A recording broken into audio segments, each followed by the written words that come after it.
So I finished the main story of Pikmin 4, and I gotta say, it was really good. I do have some minor complaints about the game, but none which affect my overall experience. The only thing I hated was the auto lock-on cursor. I found it really annoying, especially in a swarm of enemies when it would just lock onto a corpse rather than the enemies trying to kill me. I really wish I could turn it off and just have manual aim like the other games. But now that I finished the game, I can finally make a full Pikmin enemy tier list. I thought about making one before the game came out, but it would have been dated pretty quickly. And with the new and improved Piclopedia in 4, getting footage will be much easier. The tier list only contains enemies from the main 4 Pikmin games, so no Hey Pikmin because I never played it and I don't care. I also ranked each enemy in specific tiers rather than how I feel about them overall like I did for my Dead Rising video. Each enemy is ranked accordingly in their own respective tiers, so the first enemy I mention is the worst in that category, you could say. Also, some enemies might get mentioned multiple times because there are variants of the same enemy, or they were severely nerfed in future titles. With that out of the way, let's get started.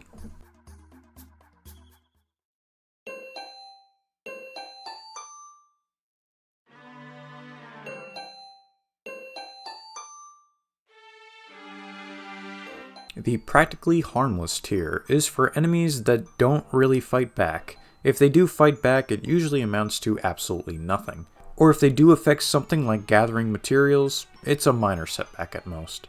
White Spectralids. Out of all the Spectralids, this one provides nothing. You kill it and that's it. You can harvest it for one Pikmin if you're desperate, but it's not worth your time. In Pikmin 4 it has the chance to drop a single raw material, but they're annoying to hit, so just forget about them. The Skitterleaf. First appearing in Pikmin 2, the Skitterleaf is disguised as a normal leaf until you walk by it, and that's really it. The only thing that it can do is knock down captains and deflower Pikmin, but pretty much every enemy is capable of doing that while being more of a threat. They die instantly if you throw a Pikmin directly on top of it. They're not worth your time fighting or harvesting because they provide a staggering one Pikmin. If the Pikmin would automatically chase after it like the Flint Beetle, it probably would have been more annoying. Wogpoles. Baby Wollywogs, so you know these things have to be eradicated from this world. Kill them while they're young. That's what Mom always said. Wogpoles are usually found in the shallow water and swim away when you get close. They're pretty fast and hard to kill because of it. The only time you're ever going to fight these guys is when you encounter blue Pikmin in the second game for the first time. I ranked them higher because I find them to be more iconic than the Skitterleaf. Also in the shower room dungeon in Pikmin 2, they use them as ceiling traps, which is hilarious because they do absolutely nothing. Although they have some weird collision, if they fall on top of treasure, they can actually send it flying. At least it's better than bomb rocks. Female Sheargrubs. So the female Sheargrubs don't really do anything, if you can guess by now. They're easy to beat, and harvesting them only provides, you guessed it, one Pikmin. So in most instances, I just ignore them. The only thing they can do is eat bridges that you've built, much like the other Sheargrubs. Sure, it's annoying if you built the bridge and left the area for a while to only then come back and see these bastards eating it. But again, it's really not hard to fix, and it's not that annoying. In fact, in Pikmin 3 and 4, there are no bridges they can eat, so in those games, they just exist. I don't know why they're still around or do anything else different. They're just there. Medusal Slurker. Oh, these guys. Yeah, I honestly forgot about them because I thought they were just a redesign of the jelly floats from Pikmin 2. They're kind of similar. They can suck up Pikmin and keep them trapped until they eventually die. From Sunset. Yeah, the Slurker can't actually kill Pikmin like the jelly floats. They only die if the day ends and they still have Pikmin inside of them. For me, that just never happens, and I kill them when I see them because I don't want them stealing my Pikmin away. They're my babies. There's also like 2 in the entire game, and the first one has rock Pikmin, and the second one has a treasure, so why wouldn't you kill them? Waddlepuss. It blows bubbles, trapping both Pikmin and captains inside. I could see them being kind of annoying if you suck at killing them, but I never found them to be that intrusive. Especially in Pikmin 4 because they lose the ability to capture captains, and are in spots where getting stuck in a bubble isn't that annoying. You could make an argument for Pikmin 3 where they're near enemies like the Blinos who can take advantage of the stuck Pikmin, but overall, they're harmless. Ravenous Whiskerpillar. You know how many times I was short on a spray all because these guys kept eating them? Too many times to count. With sprays appearing in every game after Pikmin 2, I'm surprised these guys never came back. Farming berries just isn't the same without these guys eating all of them. They're not hard to kill and don't respawn, so you're free from their berry snacking wrath until the next day, I suppose. Also, they're kind of creepy because you kill them, but they're still alive, but they're not like bull bears where they come back to life. They're still squirming when you put them in the onion. It's very creepy. Grub Chucker. Well, this dude looks pretty menacing, and he's quite the bulky fella. Don't be fooled by his appearance though, because this dude is practically harmless. Now he can snatch up Pikmin and eat them, but he'll only fully digest them if you're not fighting him, and if you knock him to the ground, he just spits them back out. Yeah, if a Pikmin is snatched up and for some reason you just leave it alone, then they'll die. It's like the Medusa Slurker in this regard. I'll give him points for the ability to actually kill Pikmin, just not as effective as most other enemies. And he also looks pretty cool too, so I gotta give him points for that. Swarming Sheer Grub. Another harmless sheer grub that makes up for it by being annoying. It can weigh down things you're trying to collect. It can suck up nectar, making them bigger, which in turn makes them heavier and weighs down things even more. I guess they can be a nuisance, but through my time in Pikmin 3, I don't remember them being that bad to deal with. Once I figured out what they did, I just killed them and moved on. You tried your best, I guess. They also only appear in one area in the whole game, and after that they kind of just walk around and do nothing. I guess they can steal your berries and maybe some nectar, but why would you want to go back to an area where there's nothing to collect? Unless you somehow go back 10 years later and record footage of these things for a video you're going to make. Which I did.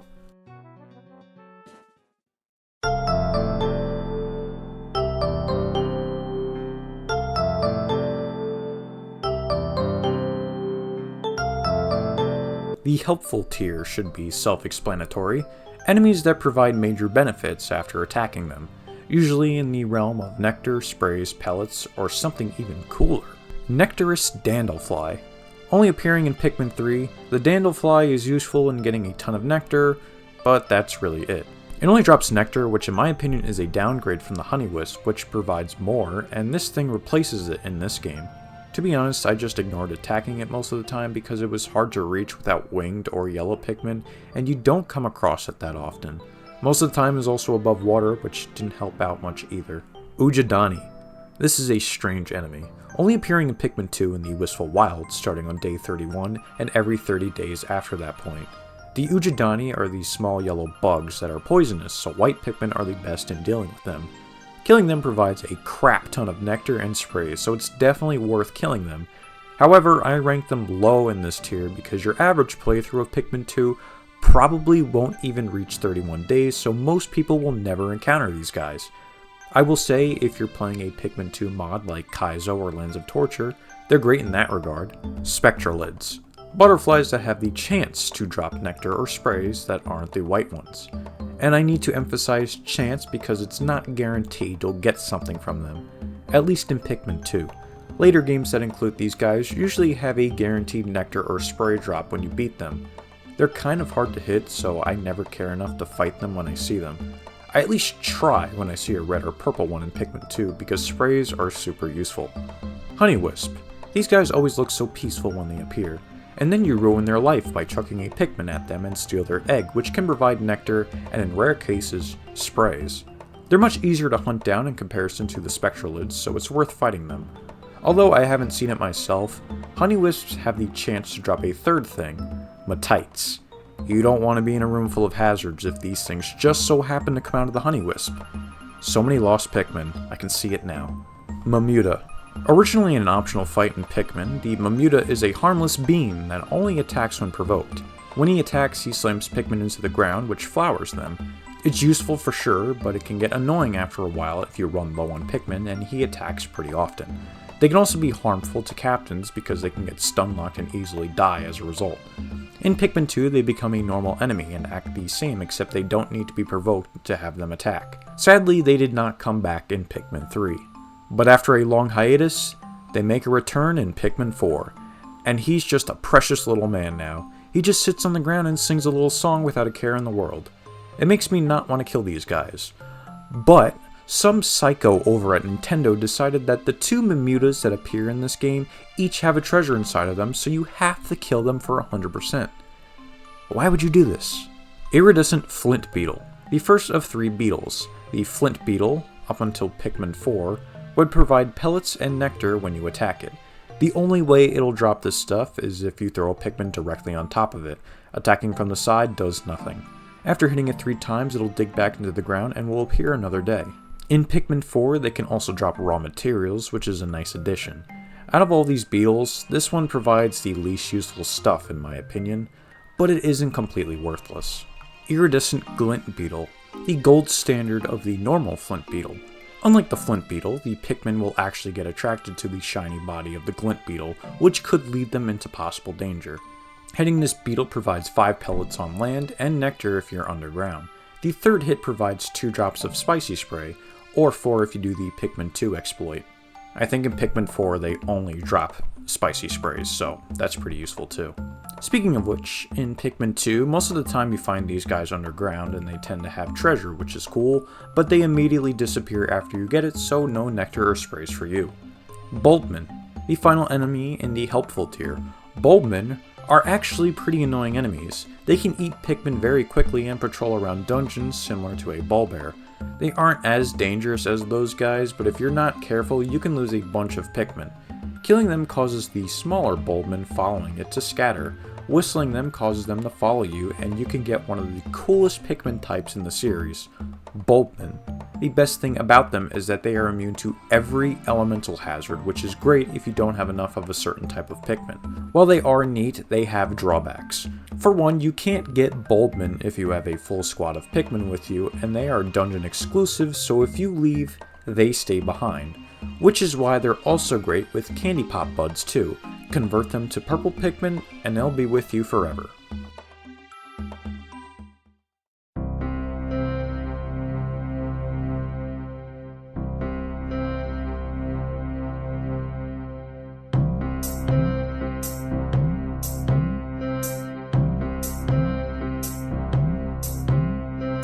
Now we're getting into the tiers where the enemies start to become a bit more vicious. This tier contains enemies that I find to be not that hard to deal with. These guys usually work better in larger groups or with tougher enemies. They can be dangerous, but only if you're careless. Phosbat. Scraping the bottom of the minor threat tier, we have the Phosbats. They usually come in hordes of like 10, which seems scary at first, but they die quickly, and if you walk over a glow cap, they get scared and run around losing health. If they do grab a Pikmin, their speed in which they die is also very slow. They spawn out of pods, which is a little annoying, but again, easy to take down. You'll only lose a Pikmin if it's stranded somewhere near them. Sunsquish. One of the many mimic enemies in Pikmin, and it took them long enough to make a Nectar one. I like the idea behind this guy, but he definitely isn't something dangerous. He's able to kill Pikmin if he stretches his body out and they happen to stick to him. He can only be harmed by hitting his yolk, which isn't hard to pull off. They could be found inside of eggs, but it was only ever in the early game dungeons. These guys would have benefited if they were in later dungeons or even fell out of honey wisps. Snoot Whacker. There are 2 variants which act pretty much identical to each other. The miniature one is more common. It has a thick hide, so the only way to damage it is to have Ochi charge into it and flip it over. If you do this while riding him, the Pikmin will latch onto it, killing it almost instantly. It has the ability to crush Pikmin with its trunk, but most of the time it swats them away. It can be annoying sometimes because they can get knocked into hazards or off of ledges. As for the bigger one, the Mammoth Snoot Whacker, it appears once in the main story and takes 2 charges to bring it down. Besides that, it has a bigger range when it attacks. I've still yet to lose Pikmin to it though. Calcified Crushblat. I don't remember this dude. Maybe because he appears once in the main story of Pikmin 3. This guy is normally coated in a glass shell, but for some reason he didn't spawn with one when I played again. With that shell, he can crush and kill Pikmin when he jumps. Don't worry though, because there are rock candy pop buds nearby to convert your blues into rocks to break it. If you don't want to do that, bring a bomb rock into the fight to break it instantly. After the shell is gone, he's completely harmless. He can't even squash the blue Pikmin. They just get replanted. The only threat are the Plinnos in the water. The Crushblat could kick them into the water where they can get eaten. It's an interesting enemy, too bad you never see it. Lesser Spotted Jelly Float. I always like these guys. They sing a song when you're near them and add to the dungeon music in Pikmin 2. In Pikmin 2, they were not hard to beat. You can easily weigh them down before they have a chance to suck up Pikmin. It takes a while for the Pikmin to die, so you can save them before their demise. They were only annoying if they were behind a gate and they suck up Pikmin from the opposite side. They were buffed in Pikmin 4 because they can't get weighed down, at least from normal Pikmin, and they try to fly out of range to avoid damage. Using Ice Pikmin makes them a complete joke though, because when they freeze, they crash into the floor and break instantly. Scutter Chuck. They pick up rocks and chuck them into the air to crush Pikmin. Rock Pikmin make quick work of them, so they're not too bad. They can be annoying if you're carrying things back and they just so happen to be there and kill a few Pikmin. In Pikmin 4, they can lift up other objects like bombs, which is way more dangerous than a rock. It's not the only enemy that can chuck bombs now. Yeah, we'll get to the other ones soon. Scorch Cake. Time for the 3 cake enemies. First off is the Scorch Cake, which has a fire side. The cake enemies flip over on their elemental side when attacked, and the only way to harm them is with the Pikmin immune to that type, or bait it to flip over again to the non-burnt, shocking, or frozen side. Since they're elemental, they can actually crush and kill rock Pikmin. I put the Scorch Cake as the worst one because fire tends to scatter Pikmin away from the creature. Shock Cake. Same as the Scorch Cake, but with electricity. Electricity is worse because they'll get stunned in place and crushed a lot easier as a result. Freeze Cake. The same issue with the Shock Cake. Frozen enemies are stuck in place, so it's easier for them to die. I forgot, if a Scorch Cake dies while it's attacking, it can still crush and kill Pikmin, and then it dies. It's like the OG Wollywogs. Aristocrab Offspring. Cute little baby versions of the normal Aristocrab. Most of the time they'll be close by an adult one or buried under the sand for a surprise attack. It can blow bubbles like the adult one and can snatch Pikmin from those bubbles to eat them. It can only grab one Pikmin at a time and they're pretty easy to beat, so they're not all that annoying like the bigger ones. Mama Sheargrub. I can't believe it, they made a female Sheargrub an actual enemy now. Mama Sheargrubs are the thick Sheargrubs with the ability to crush Pikmin with their massive body. They hop often, but they don't go very far, so it's easy to avoid them. Also again, rock Pikmin make them no issue unless they're on a hard surface or something. Moldy Slooch. A poisonous variant of the Pyroclasmic Slooch. These guys are essentially just a reskin with a different elemental type. The poison sacs on their backs can be hit to deal extra damage, but they also let out a gas cloud so nearby Pikmin could get hit. Although you really can't fight these guys with any other Pikmin besides white ones, so... Pyroclasmic Slooch. The more annoying Slooch, but still not that threatening. This version just appears more often, and sometimes I don't have red Pikmin to fight him. They also leave behind a trail of fire, which lingers for much longer than you might think. The moldy one does too, but it feels like it disappears quicker. I've lost my fair share of Pikmin to these guys, I hate to admit it, but at least they die quickly. Downy Snagret. My favorite out of all the Snagrets because it's just a little guy who hops around. For my time in Pikmin 4, they didn't attack that often, but when they did, they can grab up to 2 Pikmin before eating them. Much like dwarf bulborbs, they're not hard to take down, but usually come in groups of 2 or 3. Also, they can be hatched out of eggs, much like the Sun Squish, so... surprise! Snow Bulborb. It's that time to talk about the dwarf bulborbs and their many variations. Starting with the weakest one, the Snow Bulborb, only found in Pikmin 2 inside of dungeons. In comparison to the normal red dwarf Bulborb, it has less health overall. They still act the same and are usually found in groups of 3 with a larger Bulborb right beside them. They're annoying only if they attack alongside larger enemies. This goes for every dwarf Bulborb to keep the next ones brief. Dwarf Bulborb, the most iconic of the dwarves, mainly because it's usually the first enemy you kill in each Pikmin game. Much like the Snow Bulborbs, they're easy to beat. Throwing a Pikmin directly on top of a dwarf Bulborb's back kills it instantly. It's a good thing to keep in mind for whenever you see these guys. It works for pretty much every dwarf. At least, until now. Dwarf Orange Bulborb. More alert than the red ones, but identical in every other way. That was until Pikmin 4 came out. Now it takes 2 direct Pikmin tosses to kill a Dwarf Orange Bulborb. And that's it. They're just slightly tougher to deal with. Moldy Dwarf Bulborb. A dwarf Bulborb that emits poison when hit from above. If you swarm your Pikmin around it, the poison never comes out and they just become a regular old dwarf Bulborb. If you have white Pikmin with you, go for a direct shot because they die in one hit. Dwarf Frosty Bulborb. This will be the last dwarf Bulborb for now and the most dangerous out of this lot. You can't fight these guys with normal Pikmin, they will instantly freeze and the Bulborb will just grab them and eat them immediately. Ice Pikmin are the best way in dealing with them unless you want little Pikmin ice pops to feed Ochi. Gulix, a hidden boss at the impact site just like the Mamuta. Gulix is a giant water blob that will drown any Pikmin besides blue Pikmin if it touches them. It's an interesting enemy, but once you figure out you need blue Pikmin to kill it, he's really easy. For your trouble, he drops 4 or 5 pellets. Not a great reward considering the pearly clamps are after this guy and give 50 Pikmin with each pearl. Sadly, Gulix was the only enemy in the original game to never make another appearance. At least his legacy lives on with the next entry. Fulix, a boss I thought was really neat. Fulix, much like Gulix, can trap Pikmin inside of its body to kill them. Although Fulix kills them slower than Gulix, he can trap every type of Pikmin. The only way to hurt Fulix is to hit his core. You do this by yanking on his tail to have his body burst, leaving the core exposed.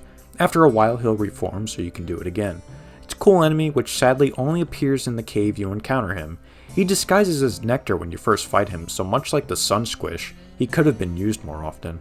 Wallywogs, from Pikmin 2 and 3. Wallywogs are probably the most infamous enemies in the whole series. They were also infamously nerfed to hell and back after Pikmin 2. With the introduction of Rock Pikmin in the third game, Wallywogs had a hard time killing anything. It also doesn't help that there was a limit added to crushing attacks in Pikmin 3, so at most, the Wallywog could kill like 5 Pikmin. Not even the Grey Wallywog appeared in that game. Pikmin 4, they're a little bit tougher. The crush limit was removed so it can kill as many Pikmin as it wants now, but they jump less often and are easily weighed down much like Pikmin 3. It only takes like 7 Pikmin to prevent them from jumping as opposed to like the 20 you needed in the first 2 games. At least the Grey Wallywogs returned. They jump a bit higher and have more health, but they rarely appear. Chillywogs. I know it's Chili Hop. They renamed the Wallywogs into Wally Hops for some reason. It was their name in the UK version, but I'm still calling them Wogs because it sounds funnier. The Chilliwog has the same nerf properties as the normal Wallywogs, but this time they are icified. That's a word I made up. Whenever they slam the ground, nearby Pikmin that just avoided death get frozen in place. That frozen Pikmin will die if crushed again, including Rock Pikmin. It can be annoying, but they appear in one cave the whole game, so it's not too bad. Icy Blowhog. An icy version of the Puffy Blowhog. Instead of pushing Pikmin away, it freezes them in place. It still can't kill Pikmin, but it can leave them as an easy bait for other enemies. It feels like it attacks faster and recovers from falling much faster to the original one. But much like the Chilliwog, it appears in one dungeon with barely any enemies nearby to take advantage of the frozen Pikmin. There's potential for sure with this guy in DLC missions. Armored Cannon Beetle. The first appearance of the Cannon Beetle species. He's scary at first, but once you fling a Pikmin into its blowhole, it's game over for him. The original Cannon Beetle died very quickly in the game. He appeared twice, so at least he had a shot at redemption. Technically, Pikmin 4's Horned Cannon Beetle is a different enemy, but it's so similar that I'm just going to group them together. The Horned version attacks slightly slower, but has bigger boulders to compensate. It also can't be killed in one cycle this time, making it the tougher version. He's still very easy to take down regardless. Toady Bloister. First appearing in Pikmin 2, it made little impact, only because there was just one in the main story at the Perplexing Pool. It does however appear in challenge mode for a single mission. It later appeared in Pikmin 3 where it can now shoot ink when you hit its tail, poisoning Pikmin. It can't shake them off anymore. It's more noticeable in Pikmin 4 where if a Pikmin is latched onto the very tip of the Bloister's tail, it can't do anything about it until it eventually dies. A sad end to the Bloister. It can eat Pikmin, a lot of them actually, but they move so slow that you're unlikely to lose any. Armored Maudad. As first bosses go, it's not that hard. Like a lot of enemies in Pikmin 3, Rock Pikmin is the way to go and really the only way to effectively damage this guy. Throw rocks and break his shell to then actually harm him. As for attacks, he'll charge into you and try to catch Pikmin in his mandibles. It's easy to avoid, but there will be the straggler that gets stuck like a moron and dies. As a first boss in Pikmin, it was better than the first encounter with Empress Bulblax in Pikmin 2. Joustmite. This enemy replaces the cloaking Baronet from the second game, and it still remains as a replacement to this day. In my opinion, it's a downgrade. The Joustmite is much easier to hit and isn't as out of nowhere in comparison to the Baronet. Instead of being vulnerable in the front, the back side of the Joustmite is the weak spot which juts out more than the Baronet's face did. The Joustmite can snag 3 Pikmin at once, unlike the Baronet's 1 Pikmin, so I guess that's a point for him. Pearly Clam Clamp, a Pikmin 1 exclusive for a while until Pikmin 4. They first appeared at the impact site holding both a ship part and pearls, which can give you 50 Pikmin each. Attacking the item in its mouth causes the clam to pull back before chomping down. The window to call back your Pikmin is pretty wide, so you won't lose a ton of Pikmin to this guy. After you knock the item out, be careful because it can still attack. In Pikmin 4, it's pretty much the same enemy. It no longer drops pearls, but it can now be killed and brought back to the onion. Personally, I prefer the 50 Pikmin. Puffy Blowhog. Honestly, I never found the Puffy Blowhog to be that annoying. The only game I found him slightly agitating was in Pikmin 2 because you could blow Pikmin off the side into a bottomless pit, or blow Pikmin away from gates. Other than that, he was just there. I like in Pikmin 3 where they gave him a corpse upon defeat and just flops to the ground like a deflated balloon. It was funny when I saw it the first time, 10 years ago. Man, it's been 10 years, I feel so old. Gilda Manwi. A salamander with a piece of gold affixed to its back. Knocking the gold piece off exposes the mander's weak spot and you can kill him from there. I will say they can be annoying. I found purple Pikmin to not be that effective when knocking off his gold because they slide off and potentially eaten. Pikmin are attracted to the gold it drops and can be eaten if the mander picks the gold back up. And the gold actually affects the treasure gauge, which is annoying if you're trying to complete a floor. It's a really solid enemy overall, in my opinion. Anode Beetle. An enemy that can easily wipe out your Pikmin, but attacks so infrequent that it isn't a huge issue. Anode Beetles attack by chaining together with another Anode Beetle, creating a string of electricity that zaps anything that walks through it. In Pikmin 2, it's instant death, while later games give you the chance to save them. Much like the Glint Beetles, you need to flip them over in order to hurt them. The Pikmin 4 variants are nerfed and they are much easier to kill, but they weren't hard to deal with in the first place, so it's not really that much of an issue. Wait until I talk about the snitch bugs, then I can complain. It's also pretty funny, but kind of mean, to just leave one beetle alive. It can't do anything if it doesn't have another beetle to connect to. Please put an F in the chat for the many lone anode beetles still out there, struggling inside of caves to this day. Well, before we move on to the next tier, I actually completely forgot to put in the bearded amp rat. I noticed this when I was editing the 5th tier, so to talk about it now, this thing has the ability to rub its fur and conduct electricity, zapping Pikmin around or on top of it. Any shocked Pikmin can easily be eaten by the amp rat. This is an enemy that catches you off guard the first time, but every time afterwards, he's not that big of a deal. Would you look at this thing and think it's capable of zapping your Pikmin? Probably not. I would rank this guy lower than the Puffy Blowhog. The Puffy Blowhog was more of a nuisance than this guy ever was.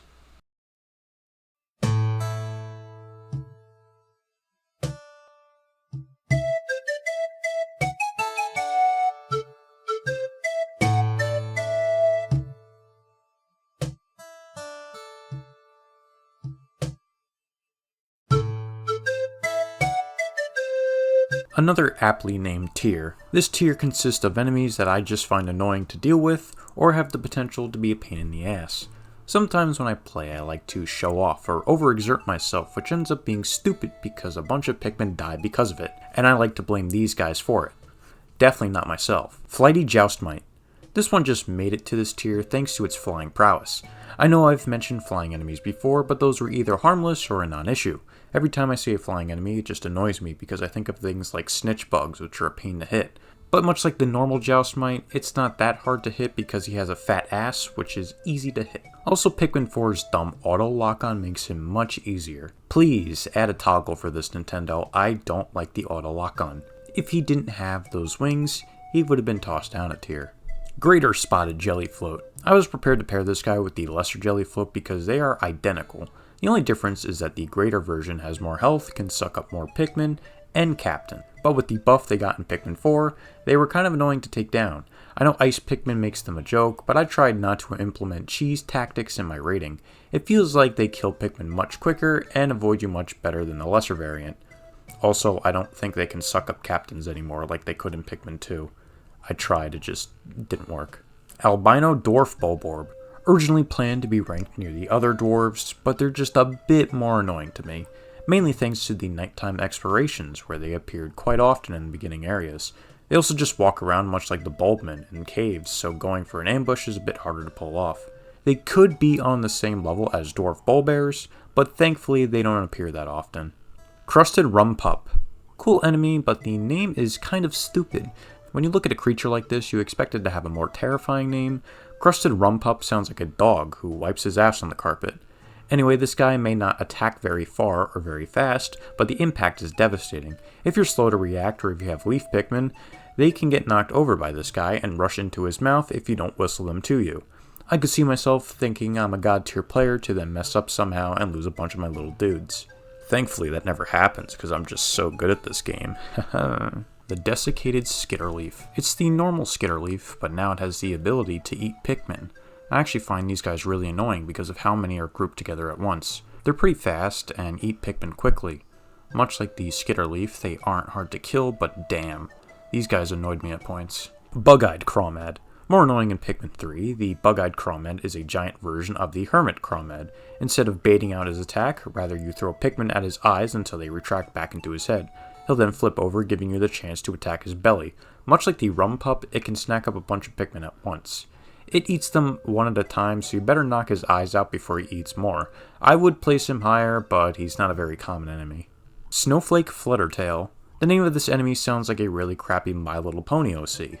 Besides that, this enemy is pretty cool. It can only be damaged by ice Pikmin or by throwing the fire starters at its body to remove the icy coat, which prevents other Pikmin from freezing. It flaps its wings to freeze Pikmin in place and then whips them up into its mouth.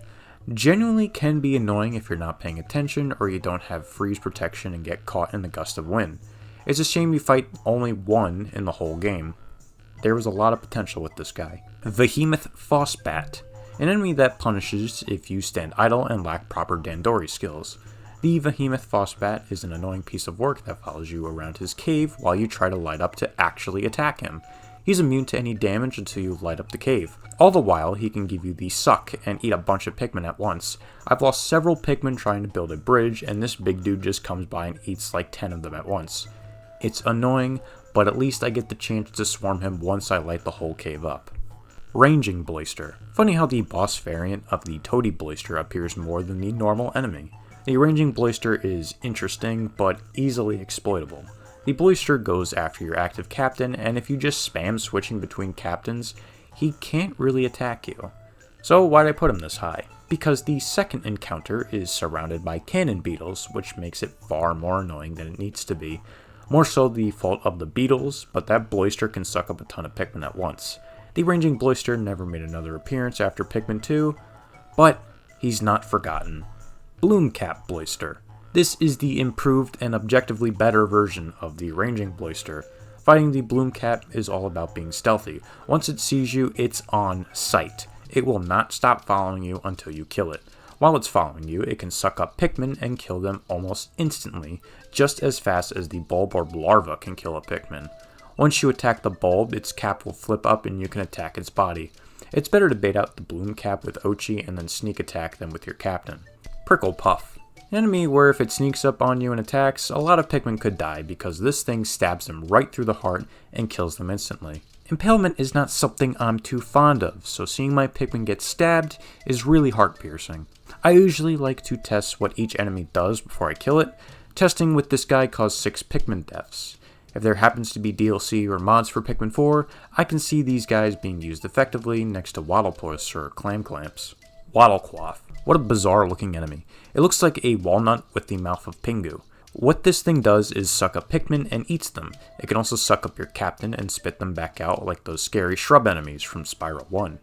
It can also suck up treasures and pellets, so along with being a weirdo, he's a thief. He's also surprisingly bulky, and I think he gets even tankier when he sucks up more objects. Hitting him will cause him to spit stuff back out, but he'll try to suck it back up quickly. Weird and annoying. My favorite. Porquillian. Another strange looking creature that can be completely cheesed with rock Pikmin. But let's say you don't have any rocks with you. This dude can be a bit annoying. Much like the Prickle Puff, this thing can impale Pikmin by shooting its quills at you. If any of your Pikmin get trapped, they're as good as dead. I find him annoying because the quills can be unpredictable due to them being shot at your Pikmin rather than solely the captain. Any small group of Pikmin that were shaken off and left without a whistle, probably dead. If they ever decide to buff some enemies, they should make it so when the Porquillian gets its spines back, any Pikmin still latched onto him gets impaled. Yeah, it's kinda messed up, but the whole series is kinda violent. Cloaking Burrownit. Now this guy should have been brought back. I like this guy much more than the Joustmite. Much like the Joustmite, the Burrownit hides in the ground until you get close and will stab and eat any Pikmin that gets caught, only grabbing one at a time instead of 3, so why would I consider this dude more annoying? First off, I find the Burrownit much harder to hit. Whenever I swarm this guy, I can never hit him and he always snags one Pikmin. In later dungeons of Pikmin 2, this guy can activate when you're fighting something else and sneakily kill a random Pikmin. I've never seen the Joustmite do that. They can also eat away bridges, much like the Sheargrubs, but you'll rarely see them do it. Hopefully they come back in the future. Hermit Crawmad. For similar reasons like the Burrownit, the Hermit Crawmad is a sneaky guy and can snatch up a Pikmin when you're not expecting it. Pikmin 2, they were the worst because trying to bait them to come out of their hole was really annoying. Sometimes you're too far away and you try to rock back and forth to get him to come out and he just doesn't. When he finally does, he grabs a Pikmin and it's just harder to hit as a result and it just sucks.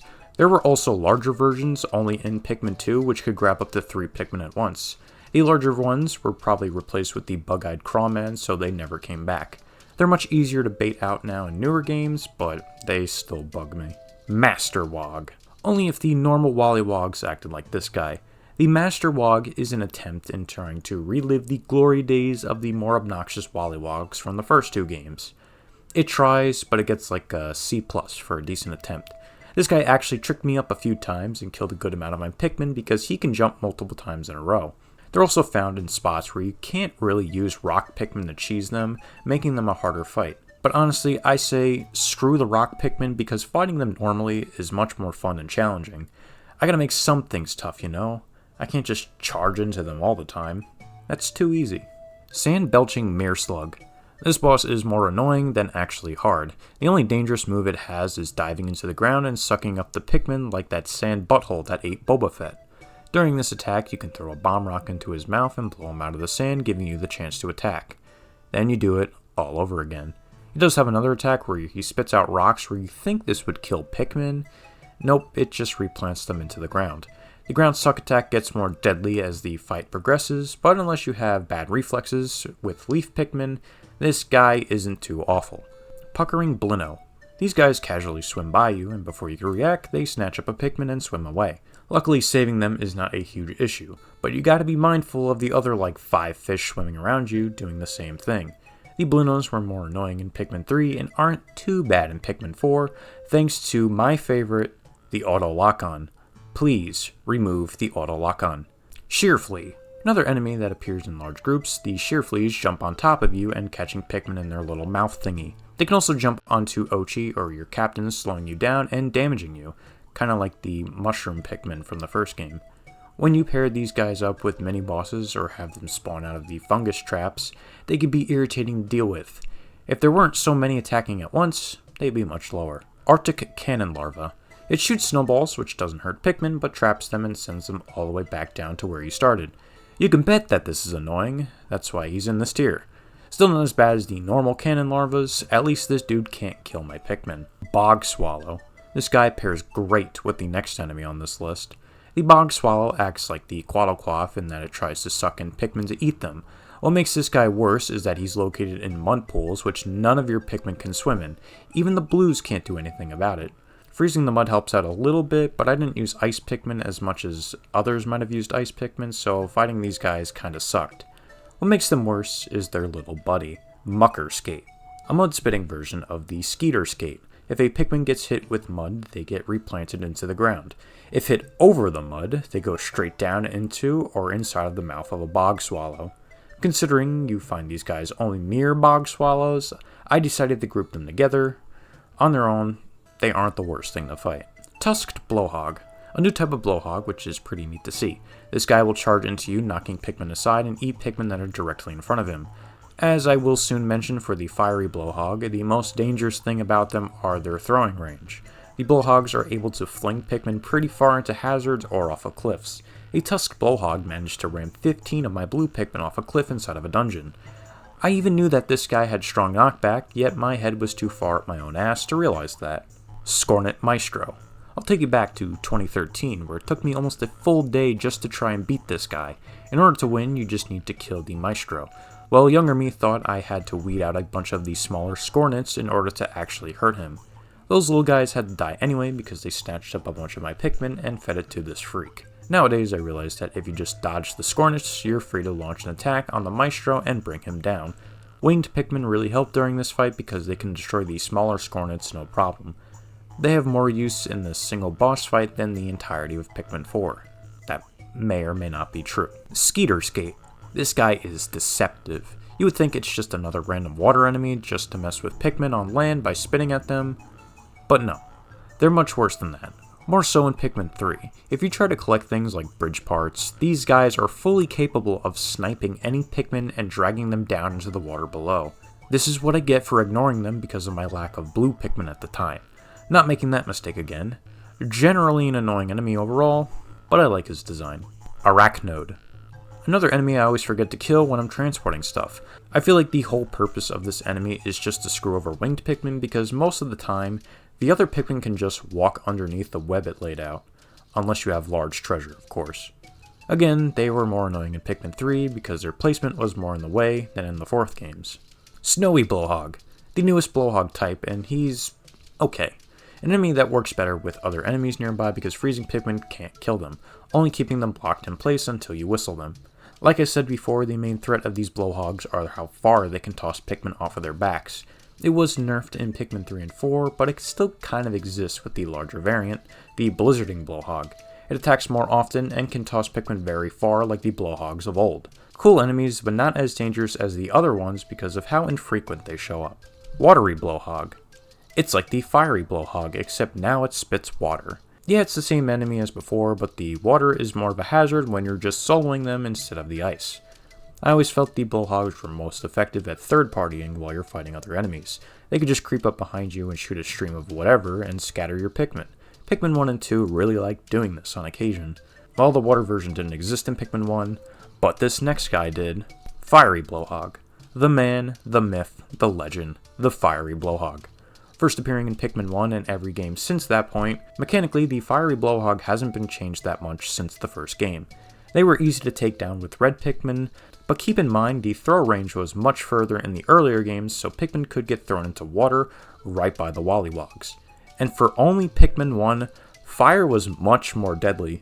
Pikmin would burn up in like 2 seconds instead of the larger 6-second window we got after this point, so be careful when attacking them with yellow or blue Pikmin. The Fiery Blowhog got a larger variant in Pikmin 4, the Titan Blowhog, which is similar to the Blizzarding Blowhog except that it shoots fire but appears only once.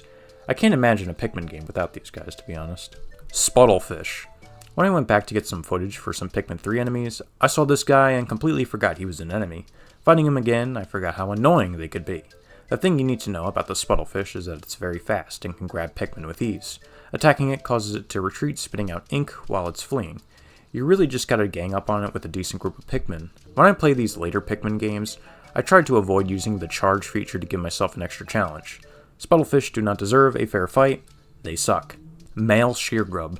I might be the only one that finds Sheargrubs more annoying than your standard dwarf Bulborb. The male Sheargrubs can actually eat Pikmin, unlike the female counterpart. They're not hard to kill per se, but they come in large numbers, which could get a couple Pikmin killed if you're not careful. In Pikmin 1, they were the worst. If any Pikmin was caught by one of them, they're dead. Even if you try to kill the Sheargrub while they're eating a Pikmin, they will still die. They are immune to death while killing a Pikmin. Later games don't have this issue, but they're still a nuisance. Much like the Burrownet, being stealthy is where the Sheargrubs shine. If you're distracted by a bigger enemy, they can steal the Pikmin away from you. And they can also eat bridges if you leave an area for a while. I hate these things. Shearwig. Every annoying thing the male Sheargrub has, except now it can fly. Great. Going below half health will cause the Shearwig to take flight and restore its health. Hitting it in the air will cause it to die instantly. Water is also deadly because it can't swim, like other Sheargrubs. The Pikminvore variants are always flying and dive bomb Pikmin to eat them. It's pretty neat except the auto lock-on makes them a joke and easy to kill. Please let me turn off the auto lock-on. Nintendo, do this for me and I'll start buying more of your games again. Moss. Moss is one of the more unique enemies in the game. They took the antenna beetle and mixed it with the patrolling nature of the bread bugs. Moss doesn't attack Pikmin, rather she whistles them to her side and takes control of them. So if you left your Pikmin to work on something far away, there's a chance Moss can take them and leave. The only way to get your Pikmin back is by dealing enough damage so she can shake them off. You can't kill her and she'll recharge her health when she reaches 0. She's only found in Hero's Hideaway, and after you save Olimar, she flees the area. If she was more present throughout the game, I'd say she would be ranked in one of the higher tiers I made. Water Dumple. These guys are just fish versions of the typical dwarf Bulborb, but much more annoying. Most of the time they're in the water, so going for a cheap kill with a purple Pikmin doesn't usually work out. They can't die in one hit by tossing a Pikmin onto their back, and they can eat up to 3 Pikmin at once. And they're always in like groups of 3, and trying to avoid death is tricky sometimes. They don't feel as hard to deal with in Pikmin 4, however. The earlier games are where they were the worst to fight. Breadbug. Cute little guys, aren't they? They're also annoying because they can steal items from you and bring them back to their home. The only way to harm a breadbug is with a direct shot to its back, or by having Pikmin carry whatever the breadbug is holding and have it bonk its head on the onion. It's easier to have them bonk their head on the onion because throwing a single Pikmin at a time takes a while. If Pikmin are stuck to a treasure the breadbug is holding, it could die by being dragged back into its hole. It's very capable of killing your Pikmin, but highly unlikely if you're observant. And after 20 years, because they weren't in Pikmin 3, the breadbugs made a return. They're a little bit different. They can actually shake off Pikmin of the item they're holding if you don't have more than 10 carrying it. And instead of dragging items into a hole, they just bury them in dirt, which I'm not a huge fan of. It doesn't kill Pikmin anymore, and the little home was just more interesting. Also, I'll throw in the giant breadbug too. It's pretty much the same, just harder to kill and a bit tougher to drag into your onion. Careening Dirigibug. I can't believe this guy hasn't made another appearance since Pikmin 2 because it's a cool enemy. The Dirigibug is a strange creature that uses air sacs to fly, which looks like balloons. It's able to create bomb rocks and plop them onto the ground and try and kill you. If you attack while it's holding one, the balloons will pop and the rock will go flying. Sometimes it lands far away or directly next to you, so you can't fall upon hitting the Dirigibug. The bomb rocks can really halt progress or kill a stray Pikmin if you're not careful. It's happened to me oh so many times. Doodlebug. Originally I was going to pair this guy up with the other beetles, but that poison can really be a game changer.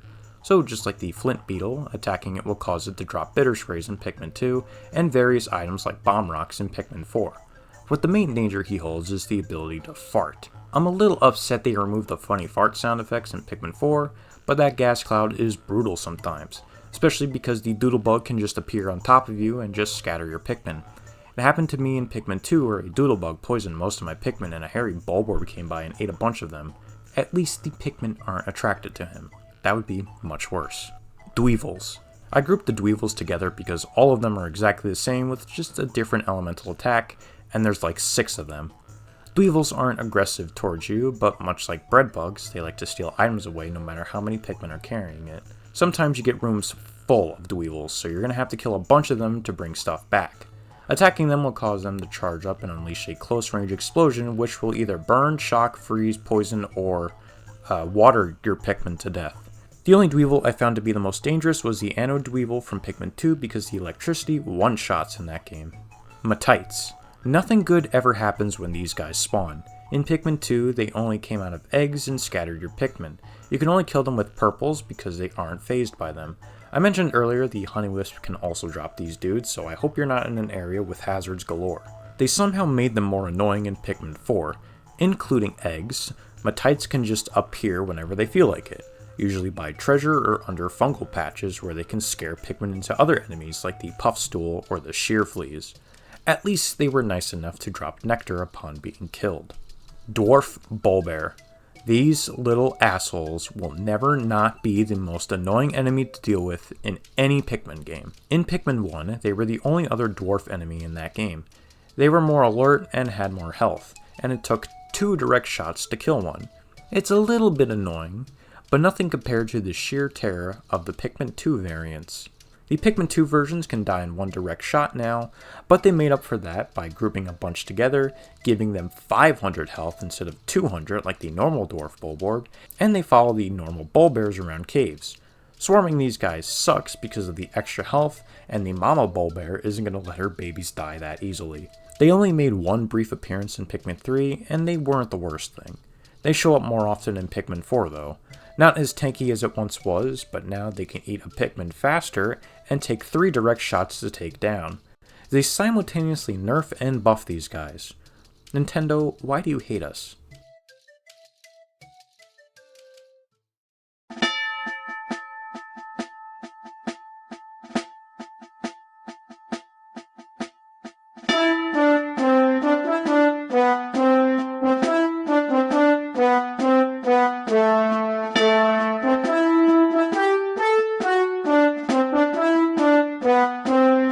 Da Beefy Boys. This is where the enemies start becoming really dangerous to fight. These guys are both hard to kill and fully capable of soloing your entire army of Pikmin. In most cases, I have to find a way to finesse these guys or I'm going to lose a bunch of Pikmin. Arctic Cannon Beetle. Everything I once knew about the normal Cannon Beetle has been shafted. Imagine my face when the beetle sucked up a bunch of my Pikmin rather than getting clogged like the normal one. Yes, this beetle can only be harmed after it's done attacking. It shoots out snowballs instead of boulders, but these snowballs are huge and cause icicles to crash down. It's a pretty good flip on the standard cannon beetle. What made them this high was its appearance in Cavern for a King. That one beetle positioned at the top of the ramp was a nightmare to deal with. My Pikmin were knocked off the side, and the added dwarf orange bulborbs didn't help either. And the spot you kill him is in a small circle surrounded by mushrooms. It's pretty tough to manage the first time around. Hairy Bulborb. Finally made our way to the large Bulborbs. Every adult Bulborb can be pretty tough to handle because of how fast and how many Pikmin can be killed by them. The Hairy Bulborb is the lowest ranked out of all of them due to it being a bit slower and having less health overall. You would think that hair on its back would give it some extra defense against something, but it doesn't. It looks pretty stylish though, I gotta give him points for that. Hairy Bulborbs only appeared in Pikmin 2 and haven't made a return like the aforementioned Snow Bulborbs. DLC snow areas for Pikmin 4. I'm calling it now, and these guys will be a part of it. Whip-tongue Bulborb. Anyone else get freaked out by this guy? I think it's just the way he looks at you when he's about to engage in combat. The Whip-tongue's most notable difference between a standard Bulborb is its anteater-like tongue. It gives the Bulborb a larger range, and trying to flee is a bit tougher to do. It's also not ranked super high because it's a bit slower in eating Pikmin compared to other Bulborbs. Gildamander. You want to talk about a beefy boy? Look no further than this big lump. This guy is one tanky bastard because his weak spots are covered in gold much like these smaller variants. Knocking pieces off will cause the Pikmin to rush towards that piece. The Mander will try to pick it back up and any Pikmin stuck to it will die. This guy has no limit on how many Pikmin he can devour. Even Emperor Bulblacks can eat like 15 at once. This guy says, "That's dumb," and eats your whole squad.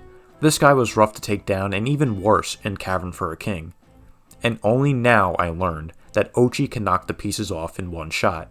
Why didn't I try that before? Startle Spore. Gotta give credit where it's due. This guy actually startled me the first time. I was already on edge in the engulfed castle and this guy didn't help. This guy is nothing more than a reskin of the Creeping Chrysanthemum, except now the tongue can leave down a pool of poison. Surprisingly, this can be very annoying because the pools it leaves behind stay there for a long time. The best strategy always with these guys is to attack before it can attack. If the Startle Spore misses an attack, it slaps itself in the face and is stunned for a bit. Wait until you add other enemies into the fray. Then it becomes even rougher. Creeping Chrysanthemum. This has to be one of my favorite enemies in Pikmin. He's not as deadly as the Startle Spore, but my love for him ranks him higher. I always liked the estranged bulb design with a weird mouth sticking out from above. He was redesigned in Pikmin 4, which I don't hate, but it's not as good as the original. I thought it was a different enemy when it was first revealed. But yeah, much like the Startle Spore, it disguises itself as flowers until you walk over it, catching you off guard. The sound this guy makes when he misses a Pikmin is hilarious, and I always fight them just to hear it. Purple Pikmin shred this guy, but if you tried playing Pikmin 2 without purples, they are hard to bring down. Pikmin 4, they sprout out of the ground much quicker, and they have that froggy tongue giving them extra range. They also get a little stinger sound when they spot you. Frosty Bulborb. This guy sucks to fight because you can't really use anything else but Ice Pikmin to kill him. The Ice Pikmin are pretty weak overall, but the freeze makes up for it. Well, you can't freeze these guys, as the name implies. You can melt the ice off its back with a fire starter, but that's in like one dungeon. and it can regrow the ice back if you don't follow up. Never found much enjoyment fighting these specific type of Bulborb. They were just a pain to deal with. Peckish Aristocrab. Man, this guy sucks when you don't have Rock Pikmin to break its claw away. This thing is fast in catching and eating Pikmin and can blow bubbles to trap them inside. This guy can be a serious threat if you don't come prepared. Luckily, if you do have Rock Pikmin and break the claw, it's pretty defenseless and can't really kill Pikmin. In Pikmin 4, the ability to break the claw is not possible to do with each type of Pikmin. Rock Pikmin break it much quicker though. Well, at least he's not as hard to deal with in Pikmin 4, thankfully. But goddamn, he can still destroy your squad. Spotty Bulborb, the classic super tough Pikmin enemy. How could you have a Pikmin game without the Spotty Bulborbs? These guys were and still can be a major detriment to your team. In Pikmin 1, the best way to kill them was to swarm them from behind. Since throwing was much slower, it was the best way to take them out with as few casualties as possible. The throwing is faster in Pikmin 2, and if you have purples, it's way more effective. Swarming doesn't work as well in my experience, so throwing is a better option. Unless I suck. Pikmin 3 added the eyeball mechanic where if you chuck Pikmin at a Bulborb's eyes, it gets stunned, making them much easier to kill. And then we go to Pikmin 4, where they're also not as hard as they once were, but can still be dangerous. Much like a few other enemies, the Bulborb got a larger variant in the game, the Jumbo Bulborb. Mainly appearing at night or in caves, the Jumbo Bulborb is harder to take down and can shovel Pikmin into its mouth, eating up to 15 instead of the normal 5 a regular Bulborb can eat. Alright, since I forgot to mention it before, in Pikmin 1 a Bulborb can be woken up if a dwarf Bulborb screams while you're fighting it. It's pretty scary when that happens. Toxstool. I'll mention the Puffstool after this guy, but other than appearance and the way it attacks, it's the same. You attack its feet to knock it over, and then you hit its butt when it's in the air. Once it flips over, it will spray out a poison gas, which will hurt everything except white Pikmin. The behavior of this enemy is weird. It's more focused on growing mushrooms around it and reviving poisonous enemies nearby like the Slooches and the moldy dwarf Bulborbs. In that regard, it can be annoying to fight because you need to keep killing them over and over again if you don't bring them back to the ship. It also doesn't help that the mushrooms surrounding the enemies prevent you from picking them up and bringing them back. He was the first thing you fought in the Cavern for a King. A good start to a great dungeon, I gotta say. Puffstool. An enemy I thought I would never see again, but I'm happy he came back. The Puffstool was first introduced in Pikmin 1 at the Forest Naval, just walking around until you realize it's holding a ship part. You knock it over to hit its butt to kill him. But you need to make sure you run away when it flips over because it will spray out a gas that turns your Pikmin into Mushroom Pikmin, or Puffmin as people like to call them. Puffmin will follow the Puffstool and attack Olimar if he gets close. They can revert back to normal if you fend them off, but your other non-infected Pikmin will try and kill the Puffmin, a unique and pretty scary enemy overall. The Puffstool returned in Pikmin 4, but sadly no longer turns Pikmin into Puffmin. Instead, it takes control of them the same way Groovy Longlegs does. The only way to save them is to beat the Puffstool. The Pikmin 1 version will still be my worst nightmare, while the Pikmin 4 version can stay a bad dream at most. Emperor Bulblax, from Pikmin 2 and 4. Everyone who has played Pikmin 2 knows how extremely neutered the Emperor Bulblax got. With an exploit of spamming purple Pikmin between its eyes before it comes out of the ground, the Emperor dies almost instantly. Yeah, that's not looking so great. Hypothetically, what if you didn't know that? These guys can still be pretty dangerous to take on if you don't know what to do. They can eat a bunch of Pikmin at once and can stomp Pikmin into mush. They also have the ability to roar, which will wake up any surrounding Emperors, giving them a more level playing field. It was a bit much when that happened, especially when there was like 3 of them in that one dungeon. I think it was the Hole of Heroes, if I remember from Pikmin 2. In Pikmin 4, Nintendo actually buffed these guys. They still have these same attacks, but now the roar can scatter Pikmin, and the roar happens every time Pikmin are thrown off. Yeah, they really pulled a 180 on us.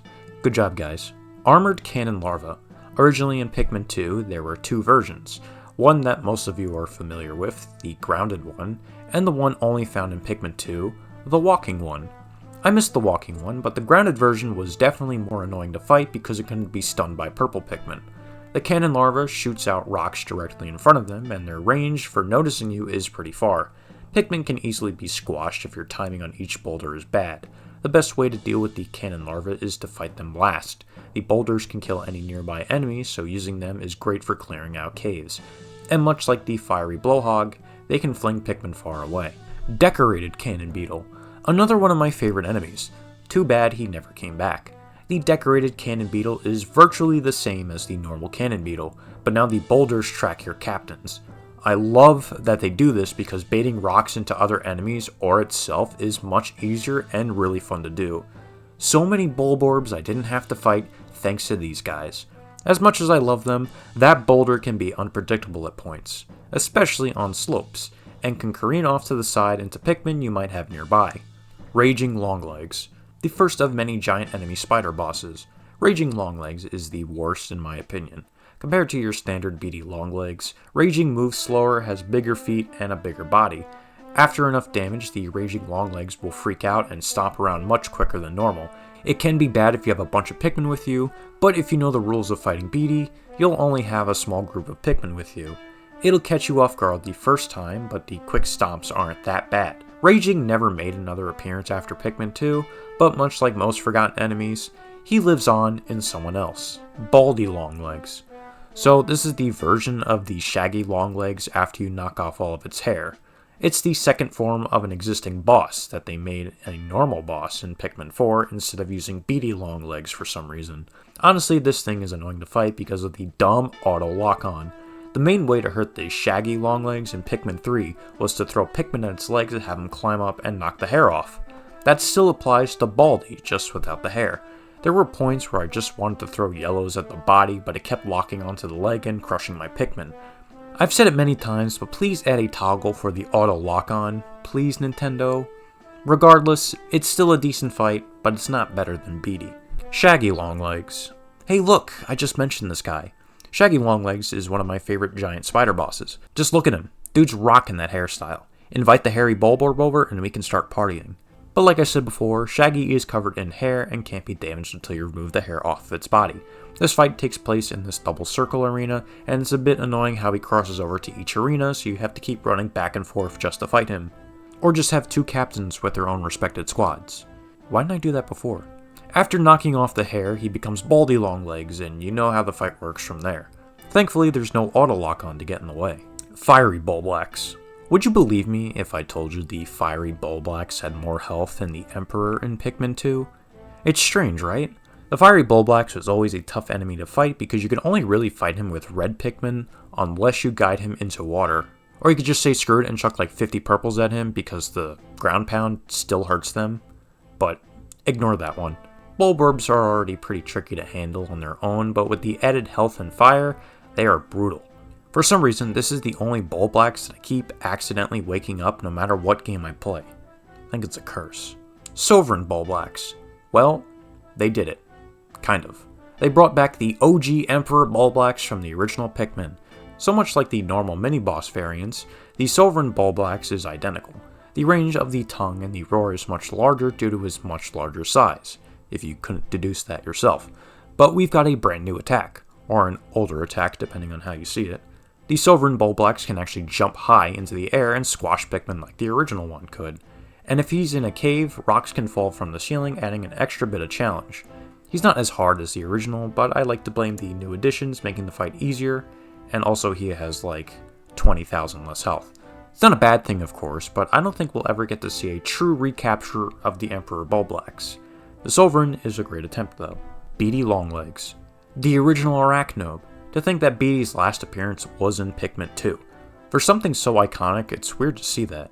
This guy was a pain in the ass in Pikmin 1. It didn't help that this dude jump scared you and any Pikmin nearby would get squashed instantly. Much like other spiders, he stomps around to crush Pikmin. It's hard to tell where each stomp will land because the shadows are in an angle and the legs move in such weird ways. The best way to fight Beady is to use yellows. If you don't want to, you can have Pikmin grab onto one of his legs to weigh him down and cause his body to droop down just a little bit. It's the same fight in Pikmin 2, except when he drops from the ceiling, no Pikmin will die, and he also has way less health. I know later games have different versions of Beady, but I want to see the OG Arachnobe appear in HD. Please. Groovy Longlegs. If you want to know what happened to the Raging Longlegs, this is him now. Groovy Longlegs is such a sick boss and something I was not expecting. This guy has his own boss music coming from his body, which is metal as fuck. He starts off attacking slow, but will speed up after being damaged. Instead of shaking Pikmin off, he sprays them with gas, which causes the Pikmin to forcefully dance underneath him. You cannot retrieve your Pikmin when this happens, so you either watch them get crushed, or you kill Groovy before that happens. Groovy can be really fast during his red-eyed phase. The dancing Pikmin will even spread out more to get more easily crushed too. Pretty brutal boss, and can really screw over a run if you're not careful. A fantastic enemy, but sadly, you only fight him once. At least you can keep fighting him in the Piklopedia, and you get to hear that music.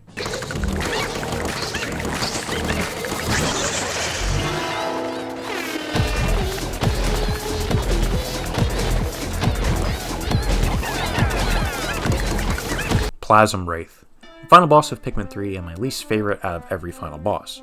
Not that he's a bad fight, just not as good as the others in my opinion. The Plasm Wraith attacks by using its arms to stab and eat Pikmin. The only way to harm the Wraith is to have him launch pieces of his body onto the floor, which you then have to destroy.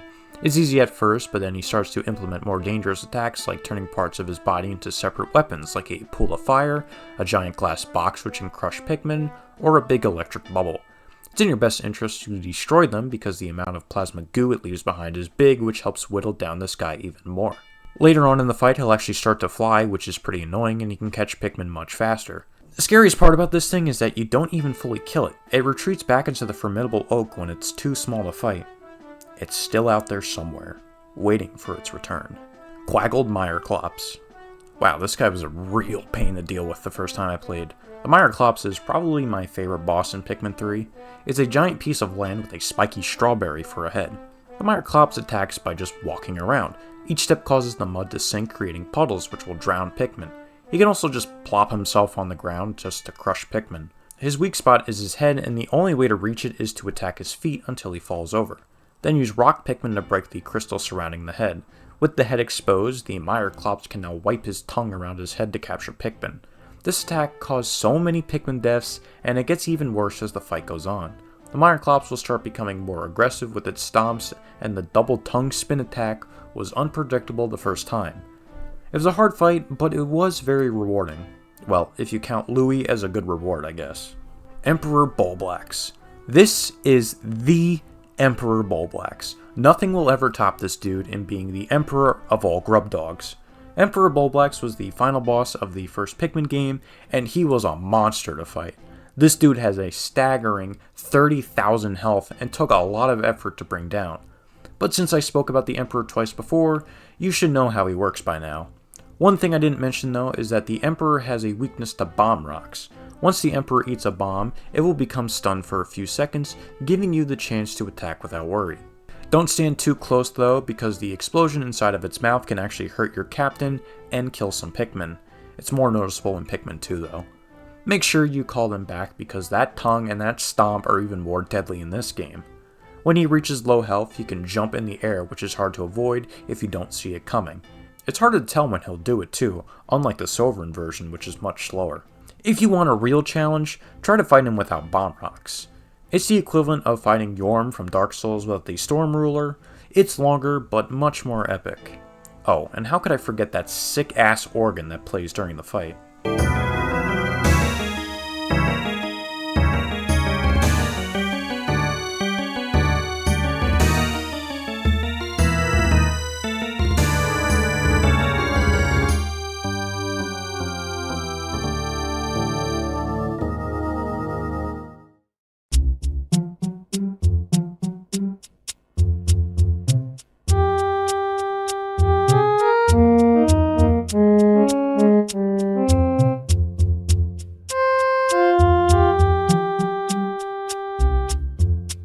Okay, here we are. The Go Away tier. This tier consists of enemies that are just beyond annoying. Every time I see these guys pop up, I just never want to deal with them. Their abilities make them some of the most obnoxious enemies in the entire series. Withering Blowhog. The normal puffy Blowhog I didn't find to be that bad, so what makes this guy even worse? Instead of flinging your Pikmin all over the place, it instead deflowers them, reverting them back into leaves. I find this to be really annoying because I hate dealing with the speed of leaf Pikmin in the later half of Pikmin 2. There were countless times I would get my whole squad flowered up, and then this thing floats by and completely erases my work. I'm looking at you, Submerged Castle Blowhog. The worst part of it all, he laughs after each attack. In Pikmin 4, it's not as bad as it once was. It still can be incredibly annoying because when it shakes off Pikmin, it blows itself into the air and any Pikmin below gets deflowered. The only positive I can say is that it has much less health than a standard Puffy Blowhog. Antenna Beetle. Remember when I spoke about Moss and how she shares similar properties to this guy? Well, screw that, because this guy is way worse. Moss didn't actively try to put my Pikmin in danger like this guy.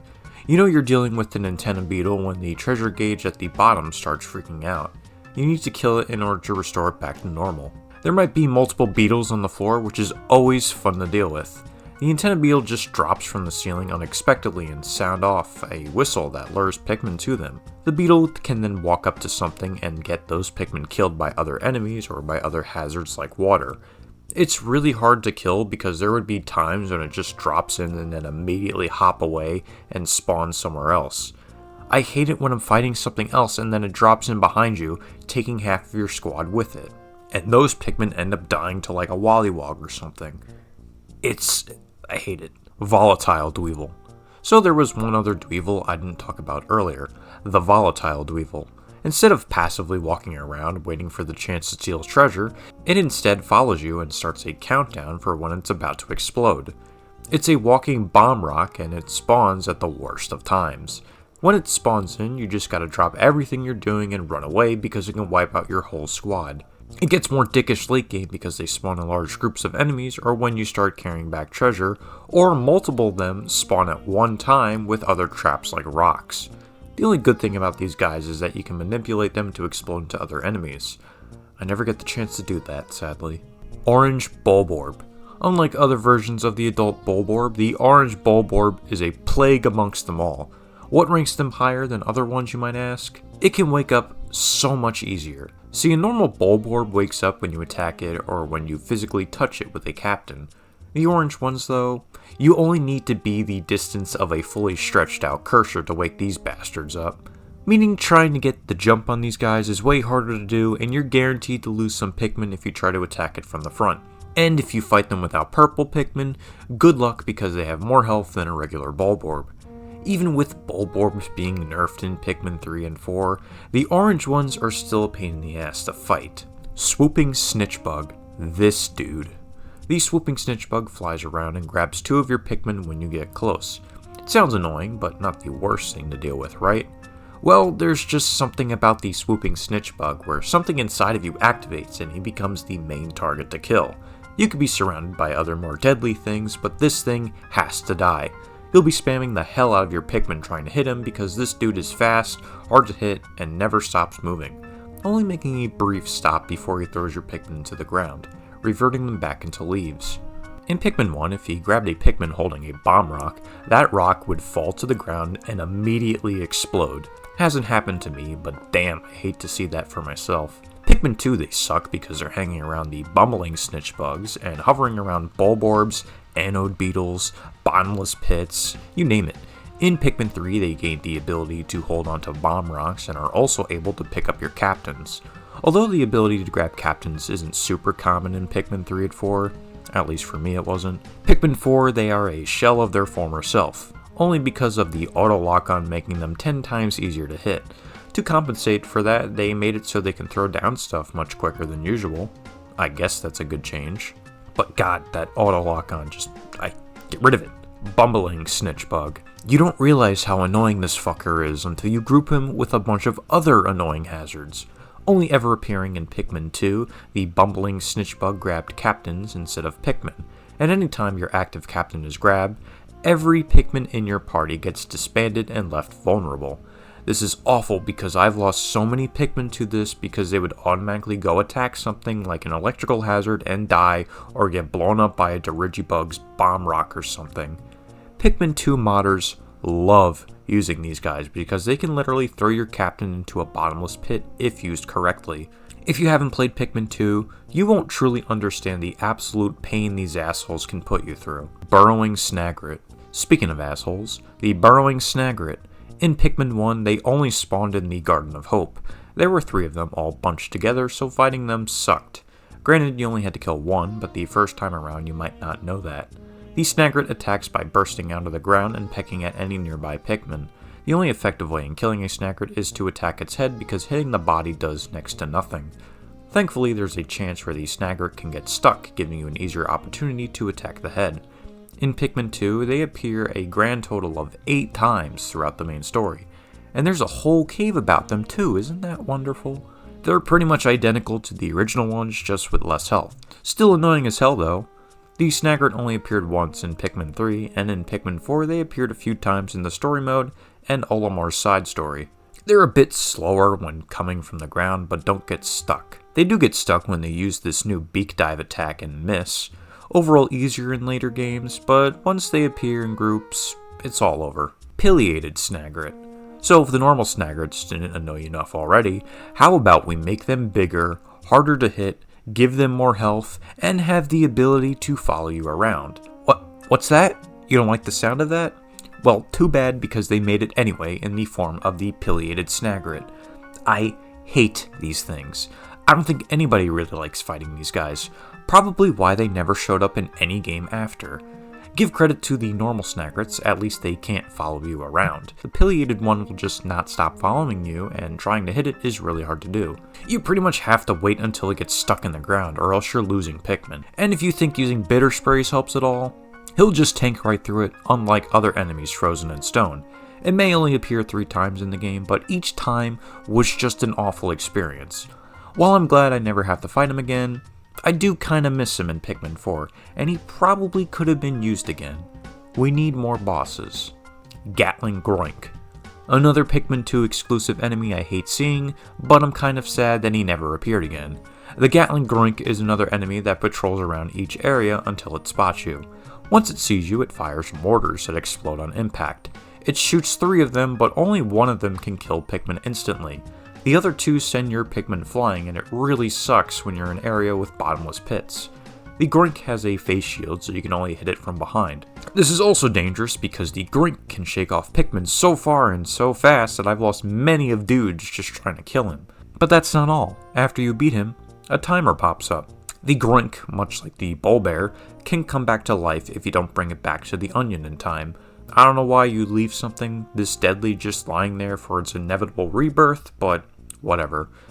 I would have ranked the Groink in my final tier, but the Groink can be exploited to yeet himself off of a cliff in a few instances, and he is only found late game, so it makes sense for him to be as obnoxious as he is.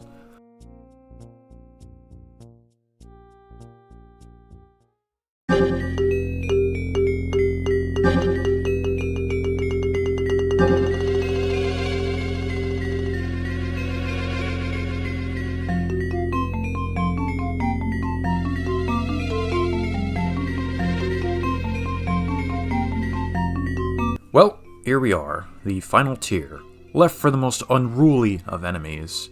The enemies that you encounter and are fully capable of exterminating every single one of your Pikmin without remorse. You shouldn't take these guys lightly, and you will lose a large sum of Pikmin your first time fighting these guys. Segmented Crobster, a really cool boss only found within Pikmin 2 in one dungeon. The Segmented Crobster is a massive crab that attacks by rolling up into a ball and crushing your Pikmin. And if your Pikmin gets squashed, say goodbye. The only way to hurt the Crobster is by having him roll into a wall where he'll flip over, exposing his glowing belly, which you need to attack. But after he hits a wall, rocks will start to fall right near your active captain, so be prepared to dodge. The rocks can really be bad because besides instant Pikmin death, they can stall for time, giving the Crobster the chance to flip back over. If you get unlucky with that, it really sucks because this guy regenerates health insanely quick. Another issue with the boulders is the chance to drop eggs, which can contain nectar, sprays, and matites. Matites are bad, but even something as simple like nectar can be a problem. Because if the Crobster starts rolling and your Pikmin start drinking the nectar, they're guaranteed to die. Really tough fight, but man, it's so much fun. Sadly, there is no other iteration of the Segmented Crobster in future titles. I would love to see him again. Man at Legs. Holy crap. The Man at Legs was a force to be reckoned with in Pikmin 2. At first you think it's just another giant spider boss, but then you realize something's off. He's almost completely mechanical, and those thin legs couldn't possibly crush Pikmin. You start doing some chip damage until he shakes off Pikmin, and from that moment on, true fear is shown. The man at legs pulls from his body a machine gun which will track and kill any Pikmin in one shot. There's no chance of saving them, they are as good as dead. If you're fast enough, you can hide behind one of the many small walls surrounding the arena. But be warned, any leaf Pikmin are totally screwed, so make sure to use spicy sprays to keep them with you. Then you find them a second time in water. Yeah, who knew something as minimalistic as a round pool of water could make the man at legs even harder? The man at legs returned in Pikmin 4, he's now sporting even more health and his gun shoots wicked fast. Unfortunately, he's not as hard as he once was. The gun doesn't track as well as it used to, and if you ride Ochi, you can pretty much evade every shot thrown at you. If you don't use Ochi, then he can be pretty tough, but the arenas are designed with Ochi in mind as there's not a ton of cover to hide behind. At least ones that don't break instantly. Empress Bulblax and the Bulborb larva. You know how I said earlier with the Wogpoles to kill them while they're young? Well, now it's time to do it again with the Empress. So Empress Bulblax first appeared in Pikmin 2 for a grand total of 3 encounters. The first time was easy, just throw Pikmin at her face until she shakes them off because she'll roll into them and kill them. It's not too bad, but then the second encounter happens. It follows the same rules, but now she consistently gives birth to these little ingrates, the Bulborb larva. The Bulborb larva die in one hit, and you can easily plow through them with a captain. But these things are birthed with bloodshed on the mind because they will track you down and devour any Pikmin nearby. Any Pikmin attacked by a larva will die instantly. You cannot save them like you could with a dwarf Bulborb. So that means if you have no idea how these guys work and you swarm your Pikmin into them, that second number will drop so fast. Even the nectar they drop is dangerous too. Much like the Crobster, if Pikmin stop to drink it, it leaves them open to getting eaten. The best way in dealing with the Empress is to have one captain camp her butthole and kill any baby that pops out. The third time you face her is also obnoxious as hell because you spawn right next to her butt and have to deal with the larva head on. And if that's not bad enough, rocks will now fall from the ceiling when the Empress rolls around. What a pain. You might think in Pikmin 4 they're much easier. Not really. The Bulborb larvae are separate enemies from the Empress now and can be fought during nighttime expeditions. They don't immediately follow you when you're within 20 miles of them, but they still murder Pikmin instantly. And the Empress, still a bitch. Especially that fight with her with those two geysers where you have to ride them to not lose your entire squad. It was a fun fight, but man it was rough when you messed up. Ancient Sirehound. What a sick final boss, and honestly probably the best one in the whole series. Yeah, the Sirehound is a great challenge and not a complete pushover. Much like Pikmin 2 and 3's final bosses, the Sirehound uses multiple elemental attacks during the fight. The first phase involves the dog going full Wollywog to try and crush you. This attack also causes stalactites to fall from the ceiling.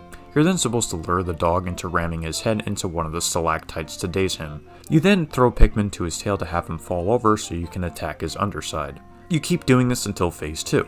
Phase 2 is ice themed. The Sirehound will spawn snowballs which you can get stuck in, and he shoots out ice breath which will freeze Pikmin and give the Sirehound the chance to eat them. It's pretty annoying, but not too bad. Phase 3.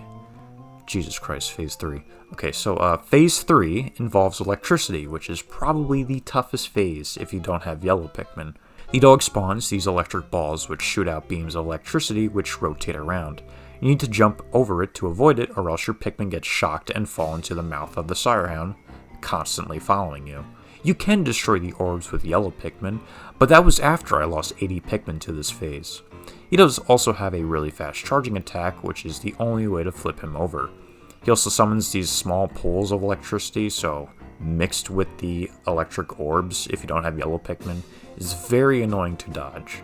Phase 4 involves fire. He'll spawn orbs which will shoot out a ring of fire when destroyed, or when the dog creates his own waves or fireballs. This phase is not nearly as hard, but can still be bad if you screw up. The final phase involves gloom. What's gloom? Instant death. The Sirehound can fly now, and you need to avoid these small pools of gloom and the line attacks of gloom coming from the Sirehound's mouth. You need to get behind him to attack his tail, but it's hard to do because you won't get any clear openings half the time because he's just hovering over the gloom. One missed shot and that's a dead Pikmin. And that's the whole fight. You beat him and the dog runs away until you see him again at the end credits. A fantastic boss fight and something I look forward to fighting again in the future. Titan Dweevil. While the Sirehound may be the best final boss in the series, I still think the Titan Dweevil has a beat in terms of being the master of killing Pikmin. The Titan Dweevil attacks with 4 different weapons strapped to its body. Let's go over each one. First up we have the Flame Cannon, the least dangerous one but still very brutal. The Flame Cannon shoots fire in a 180-degree spread. The more you damage this weapon, the more range it can cover. Yeah, one of the main gimmicks of the Titan Dweevil is that its weapons can malfunction if hit too much, causing them to become more unpredictable and deadly. Next up is the Shock Therapist, which will launch out electrical nodes that will connect streams of electricity with one another. Think of it like a chain link of anode beetles. Once damaged enough, the nodes will start to bounce around and become tougher to dodge. Take this one out first because it will insta-kill any Pikmin except yellows. Next up, the Monster Pump. This will shoot out water bubbles that can hit anywhere in the arena. This includes any Pikmin you may have on the side, so hopefully you can switch to your other captain before your Pikmin die. The damaged pump will shoot out even faster, and I've lost countless Pikmin to this attack. Last up is the Comedy Bomb, which will spray out a poisonous gas. This gas can actually hurt captains, so try your best to avoid it or you'll get knocked down, and the more Pikmin you'll lose. The more damage it takes, the more sporadic the gas becomes and harder to avoid. And that's every attack. After enough damage to a single part, the piece will fall off.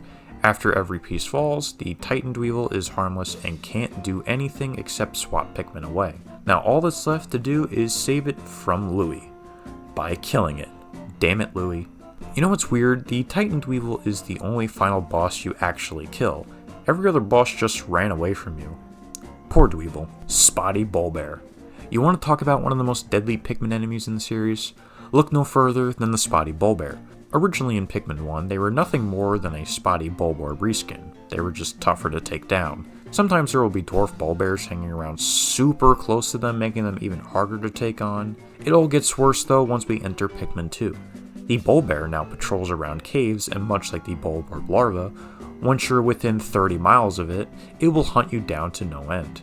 While it moves slower than a regular Bulborb, it's much harder to take down. It doesn't shake Pikmin off quite as much as the normal Bulborb, and they will eat their way through your entire team. Don't forget about the dwarf Bulborbs that follow the adult around too, because those guys equally suck. Once you kill the Bulbear, bring it back to the ship because it will get back up once its health regens. Yes, it comes back to life. I love how the Pikmin 2 Bulbear goes against your natural Pikmin instincts of thinking about a plan to tackle things. The Bulbear is just like, nah, fuck that, fight me now. They honestly peaked in Pikmin 2. Pikmin 3 they showed up once, and in Pikmin 4, they're annoying to fight but don't hunt you down to the ends of the earth this time and can't come back to life. They're still a pain to deal with no matter what. Wollywogs, from Pikmin 1 and 2. You want to talk about the enemy that caused the most deaths in my Pikmin 1 runs? Look at the Wollywogs because for some unknown reason, they are the most brutal enemy in the game. So like I said before, the Wollywog jumps in the air and slams the ground to kill Pikmin. I also said the Pikmin 3 and 4 versions were heavily nerfed so they don't hop as often and get weighed down much easier. Well, if you want to experience the unnerfed Wog, here you go. Fighting the Wollywogs in Pikmin 1 was the absolute worst. Since every command like throwing and whistling Pikmin back were slower, falling victim to the Wollywog's attack was easier to do. Throwing Pikmin is the safest way to kill a Wollywog, but even then, if you miss a throw or they get knocked off, they're dead. The Wollywog's hitbox is really large in Pikmin 1, so you can expect more Pikmin to die off. The best way to kill a Wollywog is to swarm it, which is the only way to stagger it. You better hope you can kill it in one cycle because once that thing recovers and knocks down your Pikmin, it's doomsday for all of them. They will die. The yellow Wollywog is in this game as well. It has way more health and is even harder to fight. The Wogs mostly hang around in water too, so you can't even use reds to kill them quicker. It's honestly a crapshoot every time you fight them. In Pikmin 2, they still suck. Now their hitbox isn't as large, and with faster recovering time, with throwing and calling back Pikmin, they're easier to kill, but they can still mess you up. It's more common to find Wollywogs around other enemies and behind walls where they can jump scare you and trash your Pikmin. It's a pain in the ass no matter what.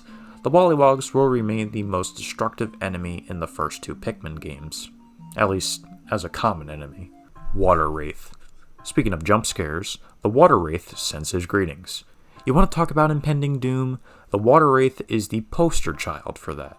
First appearing in Pikmin 2, as most of the evil enemies in the series tend to do, it appears only in the submerged castle, a place where you can only bring blue Pikmin.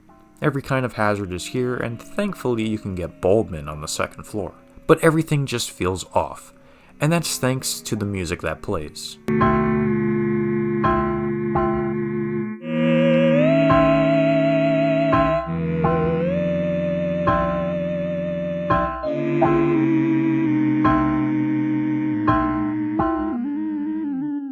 Could you even call it music? It sounds unfinished. But let's keep going for now. You're fighting your way through and collecting treasure at a reasonable pace. But what if you start lagging behind? Go a bit slower than usual? Well, this happens.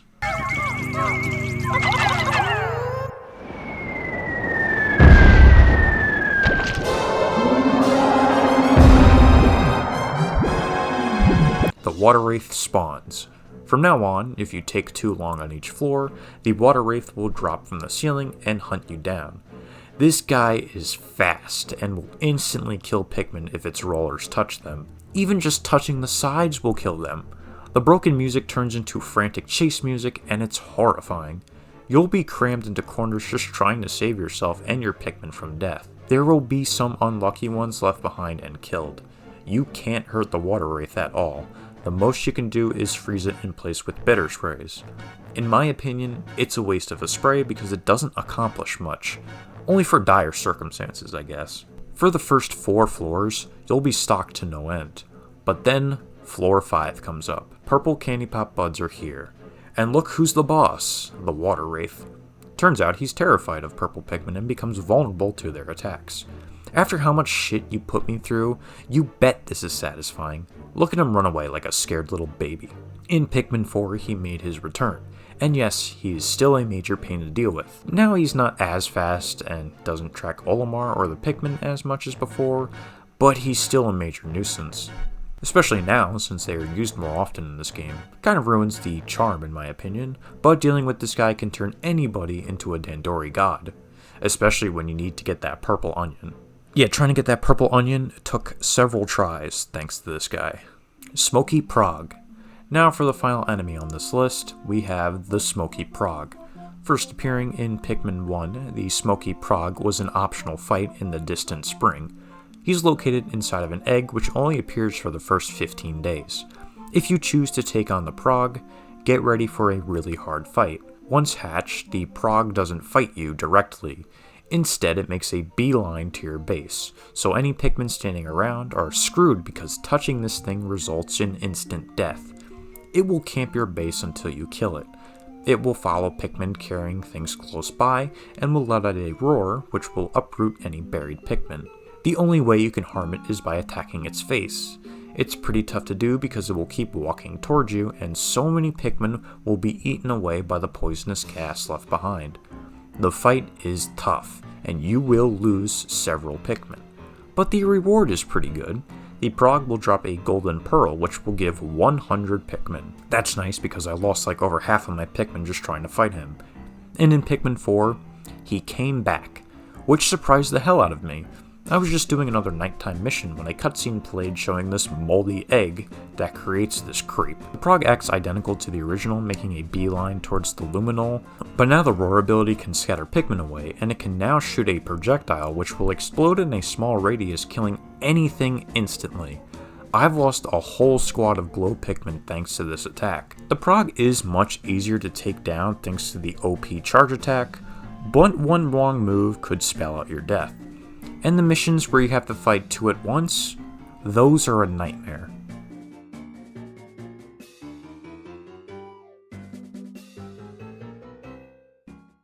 Well, that concludes my Pikmin tier list. Remember, this is how I feel about each enemy and where they stand in terms of difficulty. I want to end this video on some changes I would like to see in Pikmin 4, at least in a future update. That intro was recorded much earlier than this outro, so I have some more things to say. So first off, as you can probably guess, a toggle for the auto lock-on would be great.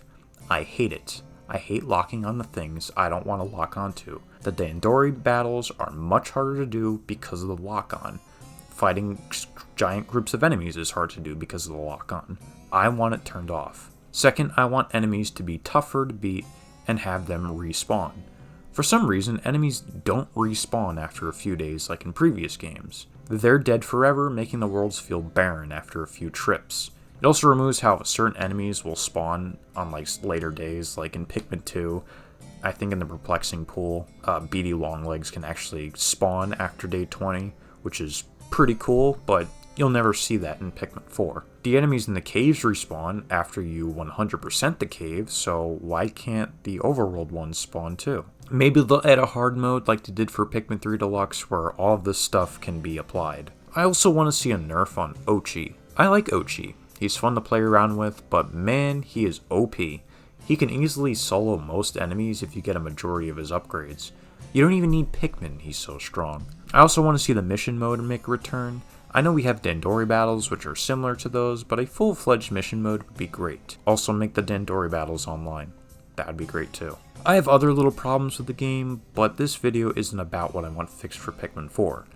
Hope you enjoyed the video, and I'll see you next time.